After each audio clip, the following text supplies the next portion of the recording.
Saludos, bienvenidos, bienvenidas. Gracias por dedicar este tiempo a escucharme.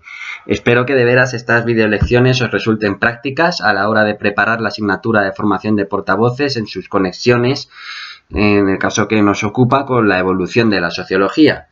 En esta primera entrega vamos a establecer las raíces sociológicas de las relaciones públicas, tal y como las conocemos, y en consecuencia las raíces sociológicas del ejercicio de portavocías. Para ello tendremos que remitirnos a personajes como Edward Bernays y Walter Lippmann, que son los primeros que empiezan a vincular nuestra disciplina con las ciencias sociales. Y finalmente referiremos qué han podido aprender de los primeros sociólogos de las relaciones públicas, hablando de ellos, fundamentalmente de Marx, Durkheim y Max Weber. Bien, como recordaréis de las clases que impartimos sobre esta parte de la asignatura, las relaciones públicas están lógicamente vinculadas a las ciencias sociales. En primer lugar, porque las organizaciones que necesitan de relaciones públicas participan activamente en la sociedad en la que operan, se apoyan en la realidad social para desarrollarse y necesitan comprender la faceta social del comportamiento humano para incidir sobre él. Esto implica que tanto las organizaciones en su conjunto como los profesionales de las relaciones públicas que trabajan para ellas, como pueda ser un portavoz, tienen que tener muy presentes las pautas que seguimos todos por convención y asegurarse de que todas sus acciones se mantienen en sintonía con estas pautas. Es lo que se conoce como norma social y lleva a las personas a realizar conductas acordes con las expectativas que creen que tienen sus grupos de referencia sobre ellos. Es decir, yo creo que la gente que a mí me importa quiere que me comporte de determinada manera y por lo tanto así me comporto. Por lo tanto, ¿por qué nos interesa la norma social como portavoces? Pues muy sencillo, si pretendemos que nuestra intervención pública influya en la intención de conducta de otros, como os podéis imaginar, tenemos que saber qué normas sociales rigen y atenernos a ellas. Las distintas perspectivas sociológicas que tenemos que abordar han reparado en esta realidad y vamos a ir viendo cómo ha enfocado cada una el tema de las normas sociales. Pero de entrada lo primero que nos interesa es la comprensión de las relaciones públicas como un fenómeno social. Por lo tanto, y dado que no son una ciencia por sí mismas, es natural que recurran a las ciencias sociales para obtener marco teórico, objetos de estudio, en el caso de las relaciones públicas, tanto las organizaciones como sus diferentes públicos, y los métodos, que también los extraen de las ciencias sociales. Precisamente el desarrollo económico, político y social que se dio entre el siglo XIX y el XX facilitó el florecimiento de la disciplina de las relaciones públicas. ¿Y quién fue el primero que las vinculó con las ciencias sociales? Pues ni más ni menos que Edward Bernays, sobrino de un tal Sigmund Freud. De hecho, su padre era hermano de la esposa de Freud y su madre era directamente la hermana del fundador del psicoanálisis. No es de extrañar que se decantara por una perspectiva psicoanalítica cuando extrapoló la psicología al ámbito de las relaciones públicas, que también vinculó con la antropología, la historia y, por supuesto, con la sociología. Bernays mantenía y puso en práctica que el comportamiento de los miembros de un grupo podía ser manipulado sin que estos se dieran cuenta, siguiendo las teorías de Freud sobre el inconsciente colectivo. A nadie le sorprenderá que haya bebido clarísimamente del psicoanálisis en su propio entorno familiar y que haya tenido un acceso a estas teorías y a su desarrollo inigualable, que él aprovechó de manera excelente para el campo de las relaciones públicas en las organizaciones estadounidenses.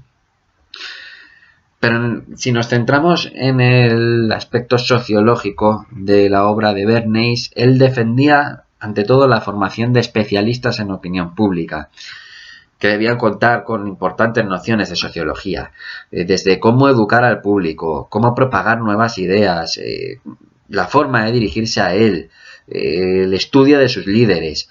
Todo esto le importaba a Bernays desde el punto de vista puro y duro de la sociología, aplicada a las relaciones públicas.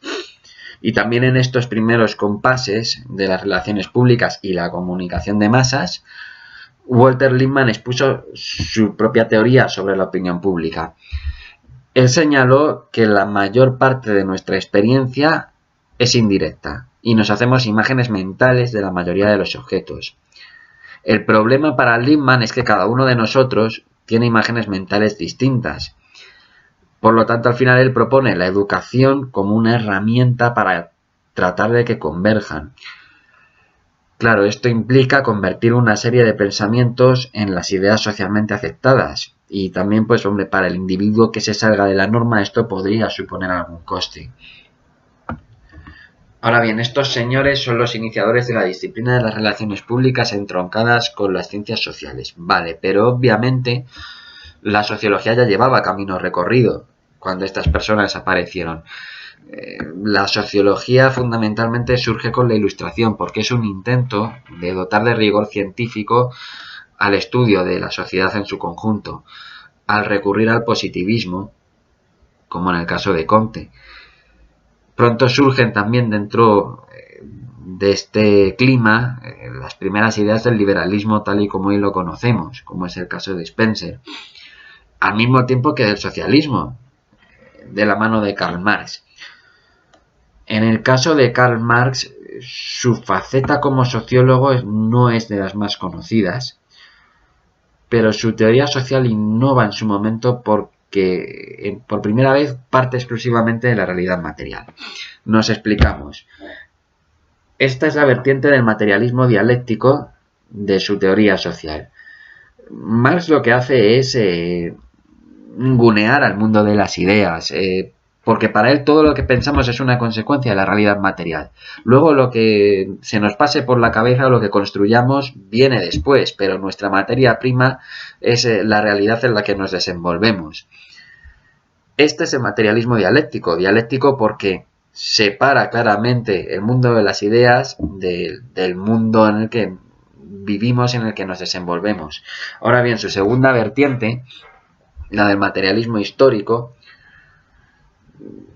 guarda paralelismos evidentemente porque en este caso sirve para describir la historia como la consecuencia de la continua transformación que los seres humanos efectuamos sobre nuestras condiciones materiales de vida. Este es el fenómeno que cada cierto tiempo da paso a nuevas formaciones sociales. Primero cambian las condiciones materiales y después se produce la evolución de la historia en nuestra continua adaptación y transformación para aclimatarnos a esas condiciones. Sobre Marx volveremos en la siguiente videolección porque estas tesis sobre el conflicto, porque son también tesis sobre el conflicto, dieron lugar a toda una escuela de sociólogos que son los llamados conflictivistas y además tuvo su impacto claramente sobre el desarrollo de las relaciones públicas. Más o menos por la misma época, Emil Durkheim describe lo que él considera como los efectos de la industrialización. Fundamentalmente el paso de una solidaridad mecánica a una solidaridad orgánica. ¿Qué significa este paso? Que desde el momento en el que se produce, lo que cuenta fundamentalmente es qué función cumplimos dentro de la cadena industrial. Y en consecuencia se provoca una pérdida de conciencia colectiva. Nos empezamos a desvincular de grupos sociales que antaño eran más fuertes, como la familia. Y el diagnóstico que hace Durkheim consiste en que se produce un resultado, que es la anomia, que es la falta precisamente de normas fuertes que regulen la conducta. En suma, para Durkheim la industrialización ha traído un debilitamiento de las normas sociales y la conducta de cada uno, digamos que tiene menos referentes en los que basarse y sobre los que asirse, porque ya los grupos sociales que marcaban estas normas pues no son lo que eran, a causa de las exigencias de la industrialización y de las transformaciones que había producido. Del sociólogo Max Weber, para quien el objeto de estudio de la sociología es la acción social y no tanto los hechos, porque al final lo que a Durkheim le interesaban como objeto de estudio y en lo que se centraban eran los hechos, decíamos, del sociólogo Max Weber y de su interés por la acción social, nos quedamos con las definiciones de legitimidad y legitimación sobre todo. Legitimidad consiste en tener suficiente apoyo externo para seguir existiendo. Y esto como portavoces o profesionales de las relaciones públicas es algo que tenemos que perseguir para nuestra organización. ¿Cómo lo perseguimos? Mediante la legitimación, porque la legitimación es el proceso con el que construimos la legitimidad. Y normalmente nos basamos para ello en el manejo de creencias. La Verband de Weber, que es otra de sus grandes aportaciones, ha sido traducida como organización en la mayoría de textos, en inglés, en español, etc. Pero la Verband la tenemos que entender en un sentido amplio. Organización, sí. Pero Weber se refiere por Verband a la relación social que está cerrada o limita la adhesión de extraños. Fijaros ahora cómo tanto la anomia de Durkheim como la Verband de Weber están inextricablemente unidas al concepto de norma social. Sin ir más lejos, un portavoz tendría que conocer las normas sociales imperantes en la Verband sobre la que quiere influir para poder ser admitido en ese espacio y poder mantener relaciones bidireccionales con quienes lo integren. Llegados a este punto, yo creo que lo mejor es resumir las primeras nociones que hemos comprobado en esta videolección. Para empezar, quedamos en que los portavoces y sus formadores tienen que comprender que las relaciones públicas son un fenómeno social y por lo tanto para ejercerlas necesitan tener presentes los mecanismos de las normas sociales y atenerse a ellos. Uno de los primeros especialistas, hemos dicho, que llama la atención sobre el papel de la sociología en las relaciones públicas es Edward Bernays, sobre todo al pedir expertos inequívocamente formados en opinión pública.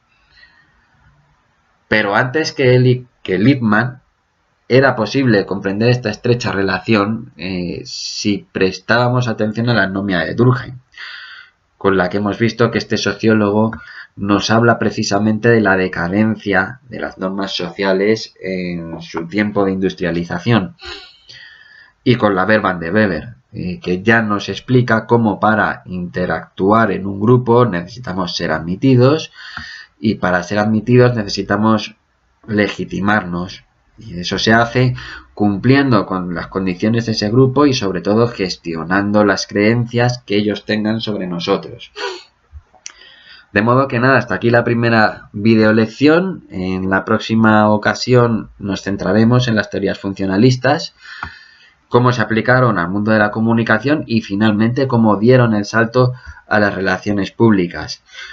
De modo que, bueno, recibid un saludo de nuevo y nos vemos en esa siguiente videoclase.